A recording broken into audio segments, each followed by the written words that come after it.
Hi guys, good morning. It's me, I'm Kensuki. Ago na dito storytelling karon ko. Ang atong storytelling karon ko is about ko sa inununan nga isda ko. So nag-scroll ko sa akong Facebook ko. Naway nakita ko nga gikan sa Amerika ko or tuwa nagpuyo sa Amerika ko. Then karon ko pag-post niya ko nakita na ko yung posting ko. So nangutan na siya ko kung unsa daw kuno in English ko sa inununan nga isda ko. Nga gitawag na to go sa Tagalog term ko nga paksiw. So karon ko akong isulti sa inyo hago kung unsay in English sa inununan nga isda ko. So ang English na niya go is boiled pickled fish go. So mao ni nahitabo go nganong ako ni siyang gibalik og luto go ang inununan nga isda go. Kaya ako ni siyang i-post ko para makita ni go sa tibuok Pilipinas go or sa tibuok kalibutan go. Nga naday daghan ko nga wa kabalo ko kung say in English sa inununan ko. Actually ko iya daw ko nung gi-Google ko.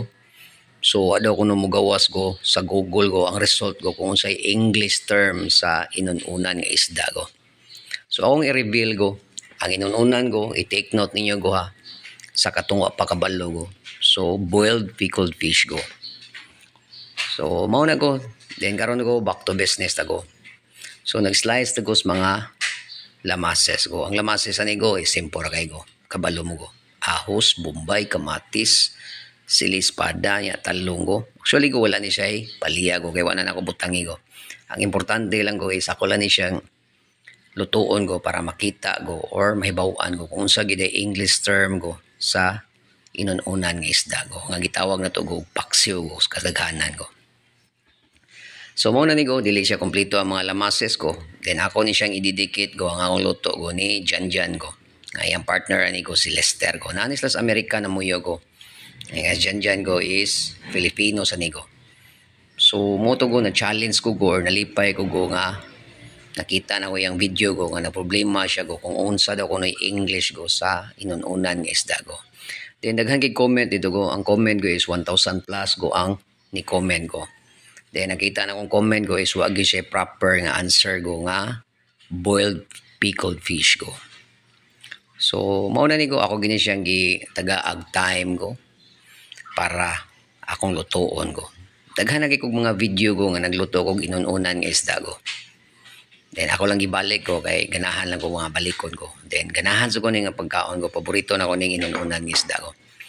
Then ang yang inununan nga isda ko nga gipalit dito sa Amerika go nga Filipino food shop go is ang upat daw kuno kabok go is 700 pesos go. I don't know go kung 700 pesos go Philippine money go. Basta mo na yung istorya go.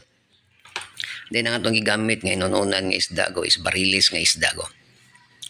Kay ganahan ko ning barilis nga isda go. Kay uga kay siya kunod go kung imo siyang lutuon go. Bisag kanang kuan go, kaning tulingan go kay tulingan man to yang gipalit dito sa Amerika go. So mula akong ganahan na nga klase ng isda ko kay gahion siya kunod ko. Compare mo sa uban nga isda ko pareha ng tamarong, budburon or unsa pa nga klase ng isda ko is malata siya ko. Din kanigo gwapo ni ang tulingan ko or barilis ko. So mao na ni Jan, ako na ni siyang giluto Jan para sa imuha ni Jan. O sa atong mga kababayan ko nga mga Pinoy ko nga hiligay mga luto-luto ko. Nakabantay mo go nga daghan na kay tag mga klases luto-luto ko. Pero nailuto ko nga usahay ko nga wata kabalo ko kung unsa day English name sa atong giluto ko. So kani siya go 2005 bani ko nahibaw-an ako go. Ang English sa inununan isda ko. Then ako lang sa din siyang gi-share ko kay may na lang ko additional sa ninyo go knowledge ko.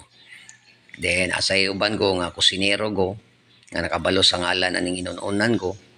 Then asay uban ko nga wala ko. Pero kasagaran ko maglisod yun ko labi na go og dili yung katig basa-basa sa libro ko. Then nakita ra po nako sa libro ko sa akong amahan ko. Kaya akong amahan ko is HRM graduate ko. Then nagsige kog basa-basa sa libro niya go. Moto ko nga nakita na ko nga ang English name day aning inununan ko is boiled pickled fish ko. 2005 pa na ako nahibaw-an ko. Ang proper nga English name sa inununan nga isda ko.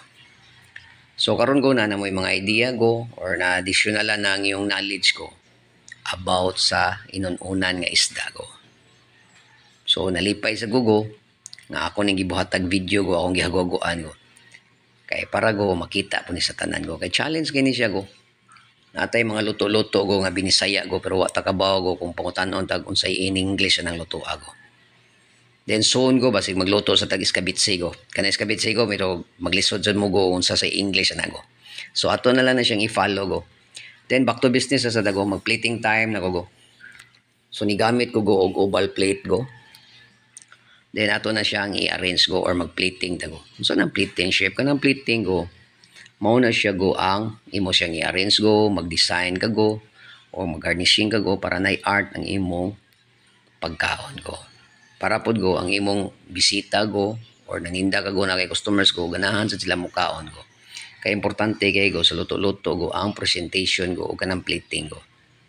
So gwapo kay tag plato go nganong nigamit man kag plato nga puti chef. Nigamit ko go kay makita nimo go ang purity go sa imong plato go. Pwede sad go bisag unsang klase nga plato go pero ang common jud go nga makita ninyo go once gani go magbuhat gani presentation go or plating go is white gina ang plato gamiton go. Then bildo ginago. Kay para go maibog sad mo go sa pagkaon go. So mao na go ang atong inununan nga isda go. Ang gitawag na to go og boiled pickled fish. So mao na siya go. Nay mga lamases go pero wala na to gi-kompleto og lamas go pero goods na ni go. So makita niyo video go gyud sa nako pagtrabaho go ang paksiw nga isda go or inununan go. So para go nga makalikay mo go nga dili lang sa inyong inunan go. Maora to go tan-awa lang ni nga video go basi go og makatabang ni sa inyo ha go. Kay kani go effective na kay ni go. Then usa pud go bestseller pud ni nako go sa akong tindahan go. Halos tanan akong mga pagkaon sa tindahan ko puros bestseller go. Kay kabalo mo go, I am the type of chef go. Always use basic instinct.